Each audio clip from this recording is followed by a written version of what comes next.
So the next topic we're going to see is scalp and face. So in scalp we have this recent question. The recent question is the tissue expander in scalp is placed between. They're not asking about the layers of scalp. They're asking where you keep the tissue expander. That is the question. So for that you should know the layers of a scalp. So the layers of the scalp, it consists of 5 layers, and the mnemonic is scalp only. 5 layers. SCALP, scalp. So yes, it is skin. Skin is skin. It consists of hairs, sweat glands, sebaceous glands, everything will be there. Okay. C, subcutaneous layer. Subcutaneous layer.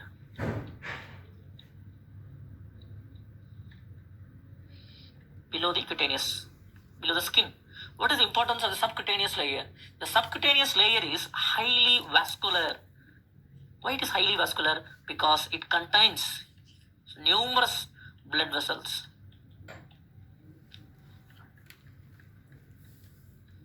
It contains numerous blood vessels. So even the minor injury of the scalp, it produces profuse bleeding. Why? Because of the vessel walls, they mix with the underlying stroma. They failed to retract. So only the underlying pressure, we can stop the bleeding. So all because of this only. So the subcutaneous layer, the scalp injuries, they bleed profusely because the subcutaneous layer contains the numerous blood vessels. One time they have given this question. Highly vascular layer of the scalp is subcutaneous layer. Now the third layer is the aponeurotic layer. See, aponeurotic, the name itself you have clue. The aponeurosis is Galea aponeurotica. So this is the Galea aponeurotica. Can you see here? This one is the Galea aponeurotica, aponeurotic layer. So in front we have the frontal belly, behind we have occipital belly. So frontal belly and the occipital belly, 2 bellies are there. So between the 2 muscles you have the aponeurosis. So the frontal belly and the occipital belly are connected by means of aponeurotic layer. Okay, next one. L is the loose areolar layer.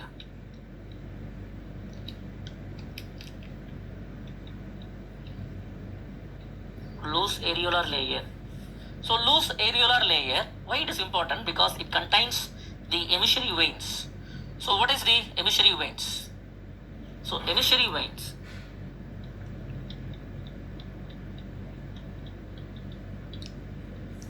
So now this is a cranial cavity. Now this is a scalp. So now the volume in the cranial cavity sometimes may be less. So now what will happen? The blood from the scalp will flow into the cranial cavity. Sometimes the cranial cavity volume will be high. Now the blood from the cranial cavity will go to the scalp. So this 2-directional flow, it is given by emissary veins. This bidirectional flow, it is given by emissary veins. So emissary veins are valvulus veins. So bidirectional flow, valvulus veins, emissary veins. So any infection from the scalp can easily go to the cranial cavity. And these emissary veins are present in which layer? They are present in the loose areolar layer. Okay, now can you see this layer?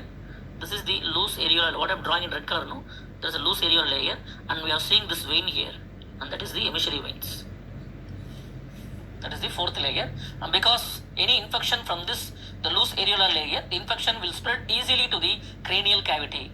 That is why the loose areolar layer is called as dangerous area of scalp. Loose areolar layer. It is called as dangerous area of scalp. The last layer, it is above the skull, that is pericranial layer. Pericranium. So these are all the layers of scalp. Pericranium, nothing, it's just overlies the skull, that's all, pericranium. So these are all the layers of the scalp. See, the question is not about the layers of scalp. We have discussed already, we have seen already the question, the tissue expander, where you keep the tissue expander. But nowadays, no, the hair loss was a main problem for all the men. So most of the men, they're losing their hair even by early 25 or 30 only. So now your patient is losing all his hair by 26, 27 years only. So now he went to dermatologist. So he was, their parents, they are in search for a girl. Okay. So before that, he needs some hair in his scalp, in his head. So now he went to dermatologist. Now he's asking the dermatologist, madam, please do something and please do some cultivation and we need hair here so that my marriage will be fixed as soon as possible. So now the question is where you can keep the tissue expander. So why you can keep the tissue expander? Tissue expander proliferate the growth of the dead cells there. You can replace the dead cells there. So the tissue expander, where you can keep the tissue expander? That is the question. So the tissue expander all over the body, it is usually placed subcutaneously. All over the body, it is placed subcutaneously.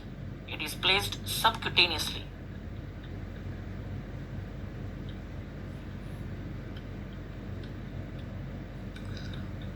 So all over the body, the tissue expander, like implants, it is placed subcutaneously, but not in the scalp. Because in the scalp, the subcutaneous plane is highly vascular. But all over the body, the subcutaneous layer will be avascular. But in the scalp, it is highly vascular.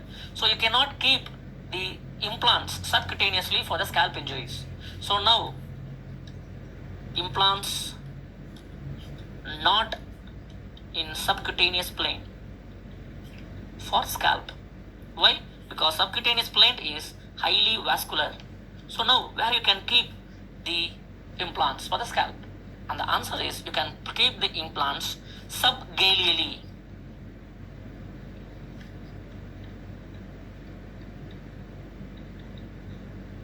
Below the aponeurotica, subgaleally you can keep the implant.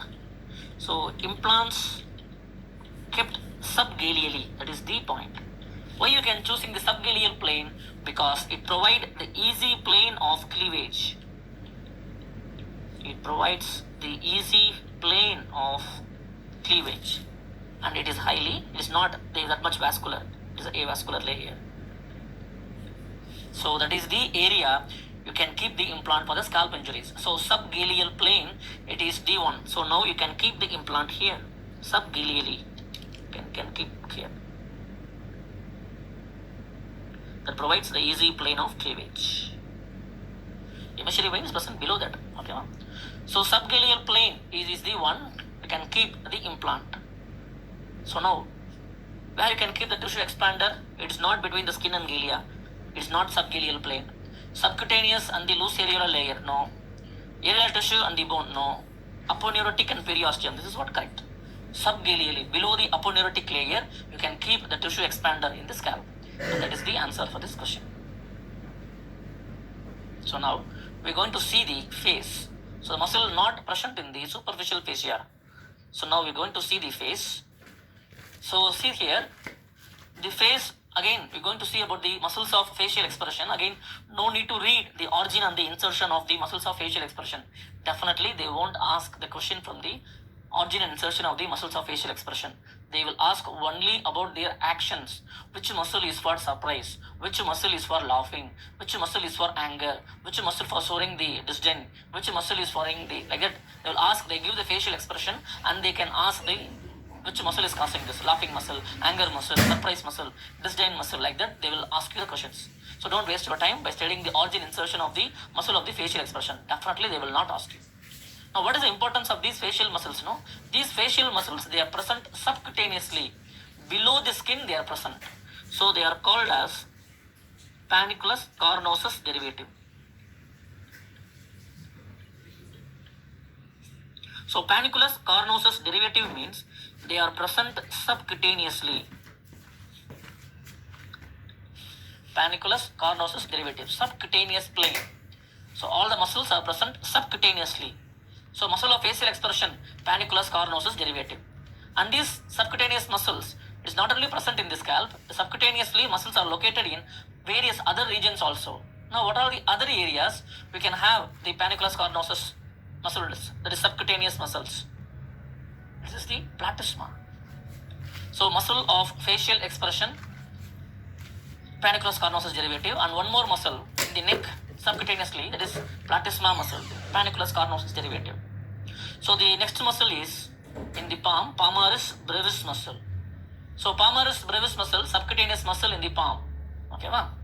Another muscle, dortus muscle in the scrotum. And one more muscle is present in the anal canal, around the anal orifice, and that is corrugator QT ani.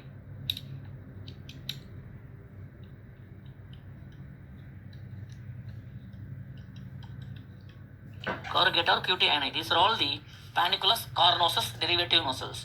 Muscles present in the subcutaneous plane. And this is what they are given in the question.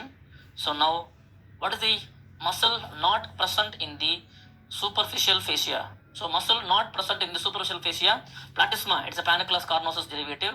Palmaris brevis, panniculus carnosus derivative. Dortus, panniculus carnosus derivative. But masseter, no, it is not present in the superficial fascia. That is the answer for this question. And next, we are going to see about the nerve supply of these muscles. So in the nerve supply of these muscles, so all these muscles, motor supply, it is given by facial nerve. So motor supply of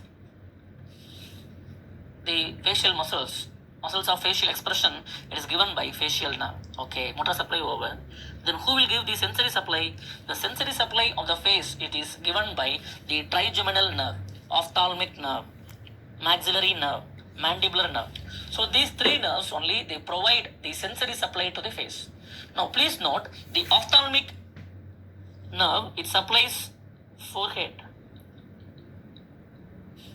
And the ophthalmic nerve also supplies the upper eyelid. And it also supplies the tip of nose. So these three areas are supplied by ophthalmic nerve. One time they are given this question, tip of nose is supplied by. In All India, I think they are given this question. So tip of nose is supplied by ophthalmic nerve. Now we see the area surrounded supplied by the maxillary nerve. See the maxillary nerve, it is maxillary nerve. The maxillary nerve is supplying the upper lip.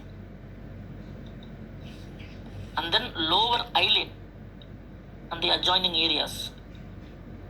And the side of nose. These are three areas supplied by maxillary nerve. And see the mandibular nerve. The mandibular nerve, it is supplying the lower lip, chin, this is cheek, the adjoining areas of auricle and the temple. This is the adjoining areas of auricle and this is temple. So these are the areas supplied by the mandibular nerve. Now very, very, very important to note is that the area supplied by this nerve. So what is it? What is the nerve supplying the area which I marked there? What is the area? That area is the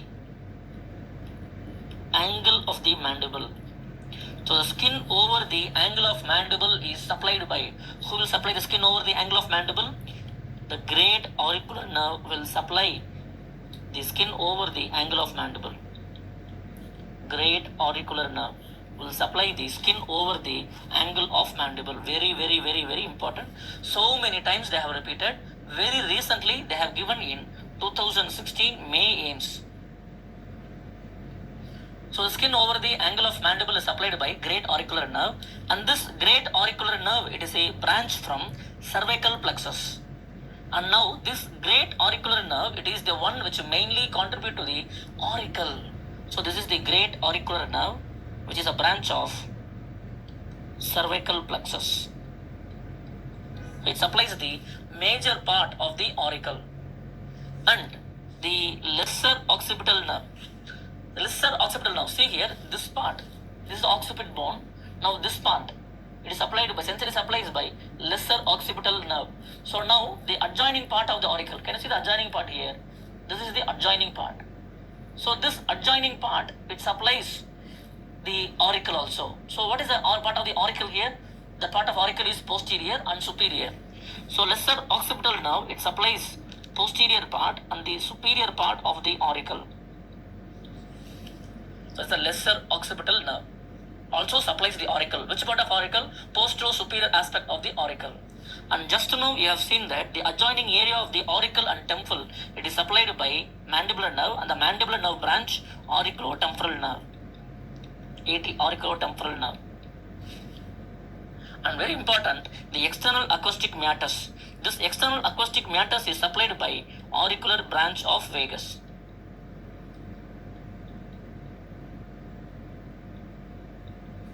Auricular branch of vagus. That is the one which supplies the external acoustic meatus. Very, very, very important. Suppose no, if we going for any treat, your close friend is giving treat. So what do? Usually we will skip the lunch. So we can directly go to the dinner, so that we may think that we can eat more food, so that we can give a punishment to our close friend by paying him, by making him to pay a huge amount as a bill. But in that case, no, usually we won't perform well. So usually we'll skip the lunch, we'll directly go for the dinner, but still you cannot perform well. Even by having the small starters and the snacks will fill your stomach. In that case, no, your friend will be so happy. So now if you want to take a revenge, please don't skip the lunch. You can have the lunch, you can have the dinner also. But what you have to do? You have to do a simple measure only. Just put some oil droplets over the auricle. So if you put oil drops over the auricle, no, on the external acoustic meatus, no. So what will happen now? Just a few drops of oil over the external acoustic meatus. So now what will happen now? This nerve is stimulated now. Vagus nerve is stimulated. If the vagus nerve is stimulated, what will happen? The vagus nerve is the one which supplies, giving the parasympathetic supply to the foregut up to midgut. So what the parasympathetic nerve will do? They will increase the peristalsis and relax the sphincter. So whatever you can having now, the esophagus and stomach, they will grind and they wait for next, like that you will say. So it is very easy for you to have more food. So if you want to take more food, if you want to take a revenge for your friend by making him to pay a huge bill, please put some oil droplets over the auricle, because the external acoustic meatus plus droplets over the external acoustic meatus. So because the external acoustic meatus sensory supply is given by the auricular branch of vagus. So these four nerves only contributing to the nerve supply to the auricle. The great auricular nerve, the lesser occipital nerve, auriculotemporal nerve, and the external acoustic meatus. These are all the questions they have given. So now we see the questions here. So which of the following does not give sensory supply to the pinna? Auriculotemporal nerve, great auricular nerve, lesser occipital nerve, and the tympanic branch of glossopharyngeal nerve. That will not give sensory supply to the pinna. That is the answer for this question. So venous drainage of the face. Just draw this. So venous drainage of the face. Supraorbital vein plus supratrochlear. They unite together to form angular vein. And the angular vein, it is continue as facial vein. Okay, and this facial vein, it is directly communicating to cavernous sinus.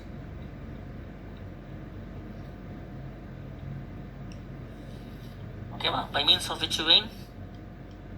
Superior ophthalmic vein. So the facial vein, it is directly continue. It is communicating with cavernous sinus through superior ophthalmic vein. So now the dangerous area of the face. See, for example,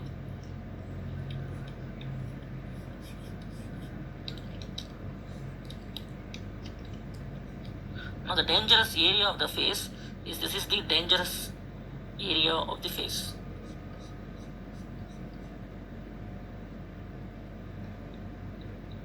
Dangerous area of face. The dangerous area of the face, it is between the nose and the upper lip. So that is the dangerous area of the face.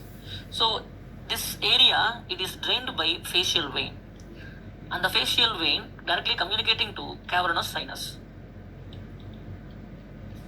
Okay, so any infection, in the dangerous area of the face, the infection will directly spread to the cavernous sinus, because that area between the nose and the upper lip is drained by facial vein, and that will directly spread to the cavernous sinus. That is why the area between the nose and the upper lip is called as the dangerous area of the face. Very, very important. So now we come back. So any infection in the face directly spread to the cavernous sinus through superior ophthalmic vein. Now there is another route through which the facial vein communicates to the cavernous sinus, that is deep facial vein.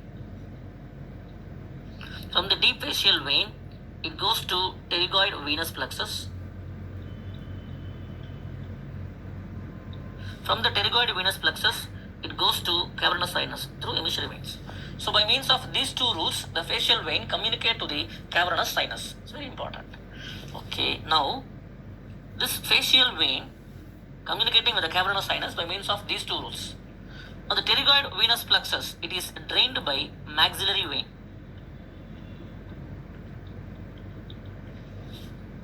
The maxillary vein and superficial temporal vein, they both join together to form retromandibular vein.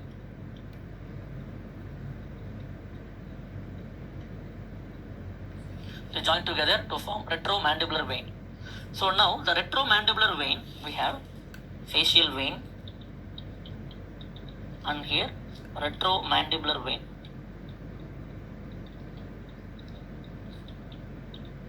The retromandibular vein in turn divided into anterior division and posterior division.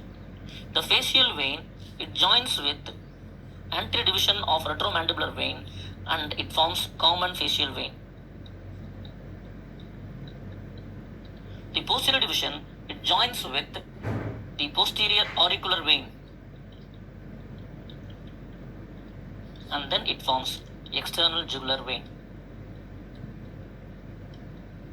And the common facial vein in turn drains to internal jugular vein. So this is about the venous drainage of the face. So many questions they have been asked so far. See, first question is how the retromandibular vein is formed. It's very important. How the facial vein is communicating to the cavernous sinus through superior ophthalmic vein. Then pterygoid venous plexus is drained by maxillary vein. Now in this diagram, what is the dangerous area of the face? The area between the nose and the upper lip. And here, how the external jugular vein is formed. External jugular vein is formed by posterior division retromandibular vein and the posterior auricular vein. They unite together to form the external jugular vein.